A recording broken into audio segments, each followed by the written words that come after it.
Hi guys, it's Ben from the Parker Brothers and welcome back to another video. You join me today at my local water with a few hours. I'm alongside one of my good friends, Rich, and he's going to help me do a bit of videoing today. So I've only got a few hours, but I'm down here. I'm going to try and put something on the bank for you guys. I brought the pole down with me today. So I've got my 18-metre pole, so I'm going to give that a go. It's completely changed my fishing down here. So I'm going to try and show you that. Just in front of me there's a fish coming out. It's only very, very small, but you can see it in front of us now. There's a little bream there, I think. But I have seen a few carp sort of over the back there, just underneath that bush, that overhanging bush. They tend to get right out. But again, with this pole, I can get the pole right underneath, tip under, no problems at all. But what I will say is, guys, before I start this video, give us a massive thumbs up. Make sure you comment down below if you like this kind of video, and also make sure you smash that subscribe button so you don't miss any videos going forward. I hope you like this one, and I'll see you soon. Right, so very quickly then, guys, what I've done is I'm actually fishing behind Rich now, behind the camera. But there's another little, very intimate little swim just over to my right. So what I'm going to do is, being one step ahead of the game, I've just got a handful of boilies. I'm just going to crush them out and prep a spot. So if it doesn't go to plan in this swim, I'm one step ahead of the game and I can pop into the next swim and hopefully put a rod on that because the fish would have moved over. And also, I'm going to prep a few little spots around the lake today. So they're sort of alternatives if it doesn't go to my plan. So I've got backups as opposed to just jumping in a swim, putting your rods out, hitting and hoping a fish has just turned on where I put the bait. So yeah, I'm going to put this out very quickly and we're going to go back to the fishing. That's in a second. So I've just got into the swim next door and there's loads of bream. You can see them all up on the top. They're definitely bream. Just down here is where I'm going to put that little bit of bait for later on, so I can come back to this spot if necessary. Right then, guys, very quickly, I just wanted to talk you through what I'm doing and how I fish this pole. Like I mentioned at the beginning of this video, this has been a complete game changer for me, especially at this particular lake. Now, what I've been doing is, here particularly, especially when I'm fishing snaggy places, I normally fish a 7-inch boom. I normally fish a 5.5 because I like things nice and small and neat. But there's a 7-inch boom there, very simple, kind of like a Ronnie setup. I'm only just pulling that on, I'm only just pushing that rubber on as well, so the lead comes off every time. I'll do that now. Literally, that is it. That's all I'm doing. Running straight down. You're not allowed lead core and stuff like that here, I don't think. So I just run tubing, and again, it's safe for the fish. So if the fish was to get tethered, all this is going to come and be lost. I've run out of my normal leads I use with the 6mm ring on the end, which is annoying, but I really do love them, so I'm back to the normals because I need to order some more from Potty's leads. So yeah, what I do is, very, very quickly then, guys, I sort of put it this side because I'm going to tip the chorus pole this way, so I want everything to drop nicely. So I put that over there nicely for the second. All I do is I go back into my bucket. I'm literally getting a handful of bait. That is all of it is. What's that, 10 baits in there-ish? And then normally what I do is, they're quite hard because I've cured the baits, and then put a couple crushed over it. So that is that. I'm going to put that out now. Watch this. So as you can see then, guys, I'm going out underneath this tree over here. So I've got my leader coming down to the left-hand side because I am going to tip it leftways. So all you do is pull the pole out, slowly lower it in the water, like so. I've already clipped my bail line back so the line comes out freely, and then start adding on the poles. Like so.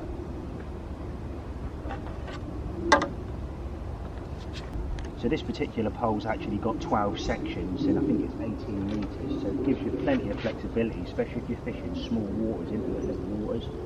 You've always got plenty of lee room. You know, I've got 5 sections left and I'm nearly under the tree already, so I've got plenty of space there. So I'm going to just keep going with the pole sections, and again, I'm being very stealthy, very quiet when I'm doing this as well, as opposed to whacking a lead underneath the tree, what I would imagine 95% of people do when they come to this particular water. Now I'm on to 2 pieces left. I'm going to put the 11 on. Let's have a look. And again, I'm making sure that I'm not twisting the pole, because if I twist that pole, it's going to drop the bait, or drop the lead and the bait, should I say, really. So I'm coming on to my last section now. What I do need to do is, I'm just going to take that off, flick that around and put it in this way. I can just about see that underneath there now.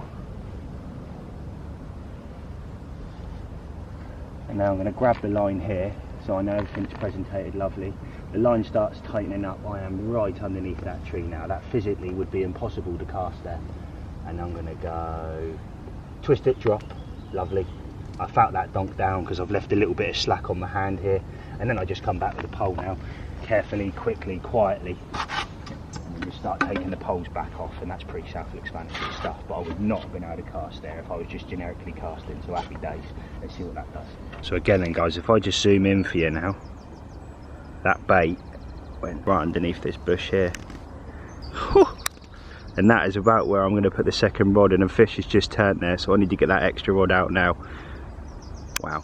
So what I am doing is, while I'm fishing a very, very, very slack line, because it's probably only 30 yards, 20 yards, something like that away from me, so a very slack line, so everything's pinned on the bottom, so when the fish do come over and feed, it's not scaring them off. And again, Rich has just spotted, look at that thing coming out the water over there. Definitely fish down there. I don't know if I can zoom in and get it. No, it's one under the water now, but there was a fish. Oh, there you can just see him, just about. Let's get that rod out. Well, it's utter carnage in the swim at the moment. I've got stuff everywhere. I've just made a coffee. Gear's absolutely everywhere. But I've just used the pole again. That right hand rod's went out just over here underneath this tree because I've seen fish over there. Although I've put bait in front of me, I'm going to come back to that if I don't catch a fish over there. Again, backing ourselves up, and there's fish turning over there, right, probably about a rod length off the back of the spot now. But yeah, that was on a bottom bait, and this one was on a little tiny pop-up, but again, still on the bottom. Fingers crossed, next time you see me, I've got a fish on the bank. That would be lovely, but we shall see. I'm going to work as hard as I can now this swim and see what we can do.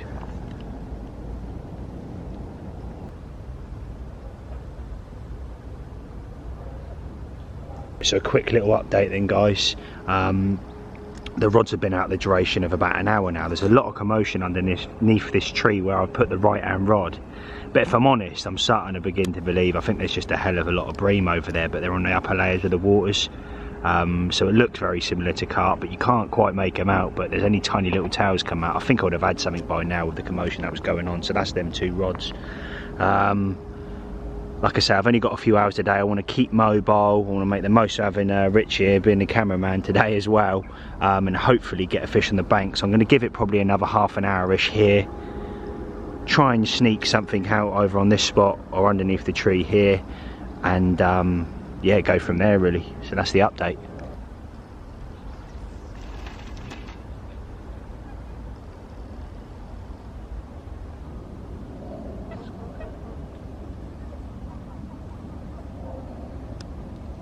Yeah, I think that's what we're seeing. Clear as day there, the bream. Look up. Oh, slimy buggers.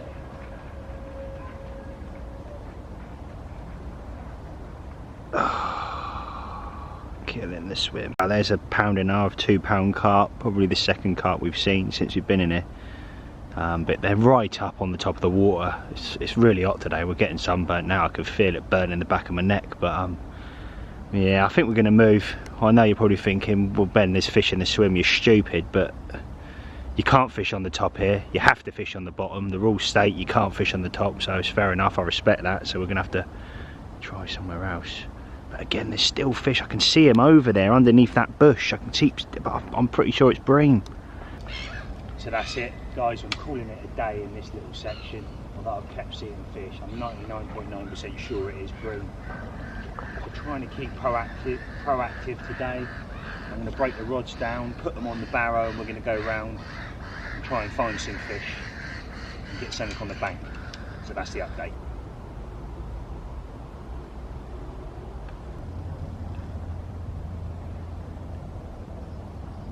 So I'm trying out, I'm in this snags and I've got my Polaroids, but there's a couple of units.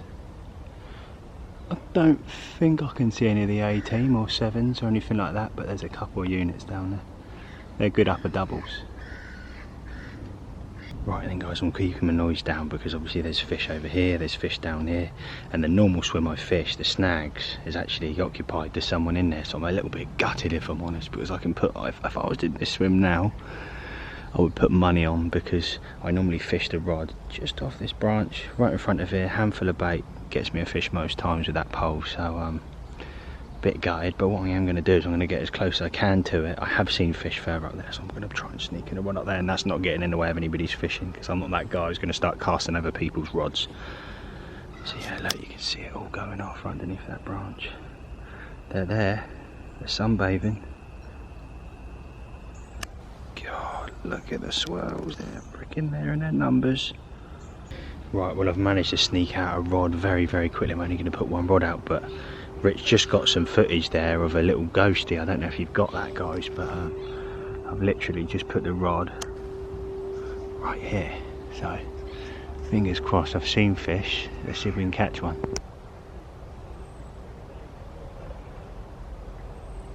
So you get a gauge of what's going on here. So all the fish are showing up there. Obviously I'm fishing just down here to the right. A gentleman's fishing end of this tree, probably 3 rod lengths off where I'm fishing. So I've toned it right in. I'm literally just fishing a rod down here, and I've put one sort of over there, well out of the way. But all the fish are right over there. Is what it is, but I've got to keep positive and hopefully try and get something. But it is hard going, guys, here today. You know, I was expecting, yeah, I should be able to wiggle something, shouldn't be a problem up here. But I am struggling. I'm not going to lie, I am struggling. I've seen fish. Hot, yes. Conditions ain't bang on, but I think Rich has seen something up there. That was a false alarm. There was still fish feeding up there, but it's quite crazy to go up there. I didn't get any footage, but you can see the vortexes in the water where the fish is turning around. If you're in the bath and you do this in the bath, you sort of see that vortex on top. Well, the fish are doing that because they're facing down, the heads are down, and they're making that lovely vortex on top of the water. So they're definitely feeding over there, which makes it even more frustrating that I can't get a rod in there. But the moral of that story is get up early, Ben, and get down here. Problem resolved. Put the time in, you will seek the rewards. But we had a bit of a lay-in this morning and didn't get down here till probably, I don't know, 10:30, 11. Probably didn't get a rod out till gone 11. So you live and learn, eh? So a little tip there, probably the oldest trick in the book, if you like. Just putting a stone on the top of the reels there, so if you do get a run or a knock, the stone obviously falls off and you know that has pulled some line. I've done that on both rods, especially when you're fishing sort of locked up, you're sat there, you might take your eyes off your rods for a few seconds and then boom, you've missed it. But that is the reason behind that. I know a lot of people know about it, but if you didn't, there you go, maybe you've learned something today. Come on, fish. Nevertheless though, lake looks beautiful, really does today. Wind's going down that way, trickling down. We were fishing right down the other end of the lake, past the bridge, right down the other end against the island earlier, and that would have been the footage you saw. Me and Rich having our coffee fix. Got to be done.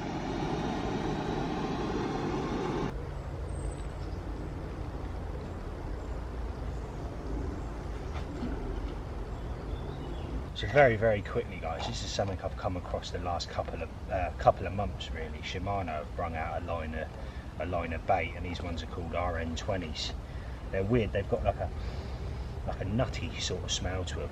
But if you I put one in a bottle of water just to see what it does, and the next day the bottle of water looked like Ribena. But when you put them in the water, I'm going to try and capture this in a second so you can see how much like slick comes off them. Not like a gooey slick, but like a black slick that comes off them. But if you are fishing singles, deadly. I had a couple of 40s on these when I was in Italy a couple of weeks ago, and if you haven't seen that video, guys, I will put it at the top of the screen now, or jump over to the channel and check it out for yourself. 2 fish over 50, I think we had 16 fish over 40 pound in a couple of 50s, and some of them were caught on these. So yeah, check these out, and if you haven't tried them, give them a try and then let me know what you think in the comments down below. Right, so here it is, guys. Here's one of the little 15 millers. I throw it out. Again, hopefully the camera's picking that up. If not, what I'll do is I'll zoom in now. You can get a gauge of look how much black it's pumping off it. And again, the camera's really not doing it justice, and apologies about my shakes there, but it's absolutely dropping off the bottom of the bait. But you imagine, again, putting that out in a big pit, that is definitely going to attract the fish. And like I said, it looks like an octopus has had to go at the bottom of it now because it's still leaking that flavour off the bottom of it. So if you're not on them, get on them, give them a try. So again, that's been in the water probably not even 30 seconds now, and look what it's doing to it. Absolutely pumping off the little bait.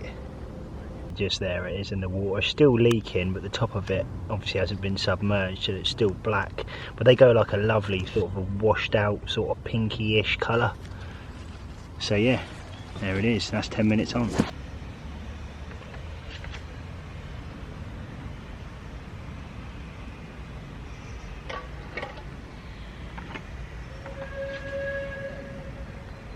Right, so I don't know if that's going to be the last cast for me. Like I said this morning, I'm only going to do a few hours, guys, but I've moved the rod from here now to the tip of here. Again, a handful of bait, just enough to get a bite. I don't want them feeding, I want to catch them. And I've literally got 2-3 boilies, 18 millers, and then put them up in the quarters of my hand and just throw them out over the top. So just enough to get them in and get them feeding potentially. But yeah, I'm going to leave it at that, I think. And always a few little bubbles right next to the spot. But I'll update you very soon.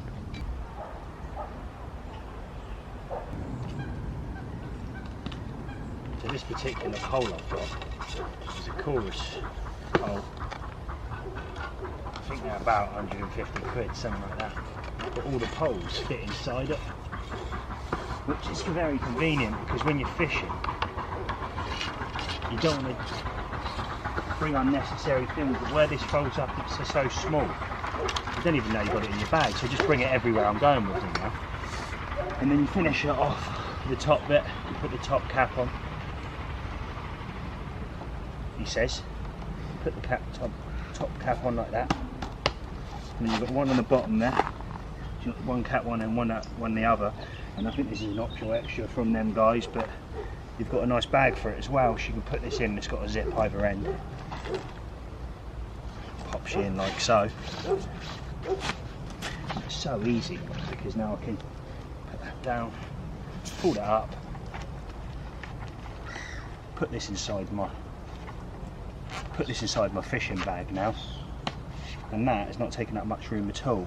But I can stealthily fish. I can fish underneath trees where I generically wouldn't be able to cast, but I can with this.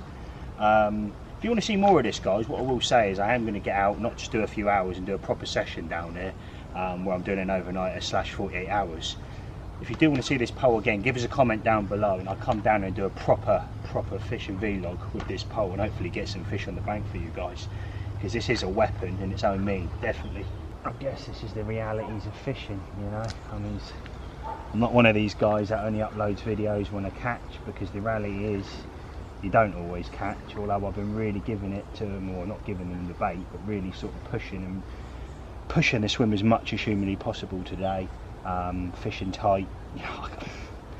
What can I say really, you know, it's one of them things. But I've still got that rod out. I had a fish turn a second ago on it. Do I get a lucky one at the last minute? It would be lovely, but doubtful. But like I said, the reality is you don't always catch. But have I come here today and learned something on this session? Definitely. I've always said to myself, I can come fishing and learn something every time I come. It was worth coming out, definitely. And every time I do come, I learn a little bit more, and then add it to my watercraft, if you like, because there's a lot of that at this particular lake, because the fish move about so much here, you've got to be on them. Anybody that fishes here a lot, I'm sure, will agree with me as well. But yeah, there it is. Hopefully this rod rips off in a second, and I'll see you in a minute.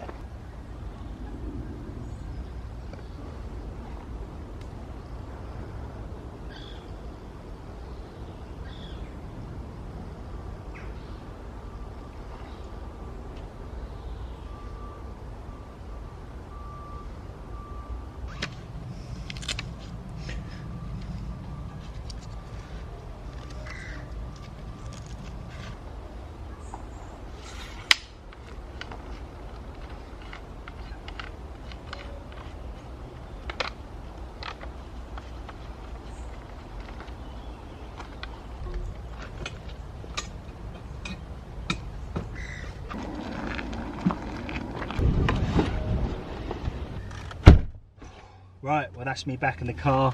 I'm all loaded up and I'm pretty damn hot. What I will say is, guys, before I finish this video up, if you have liked it, give us a massive thumbs up. Make sure you comment down below, and also make sure you smash that subscribe button so you don't miss any videos going forward. Thanks very much for watching. Peace out, and I'll see you on the next video.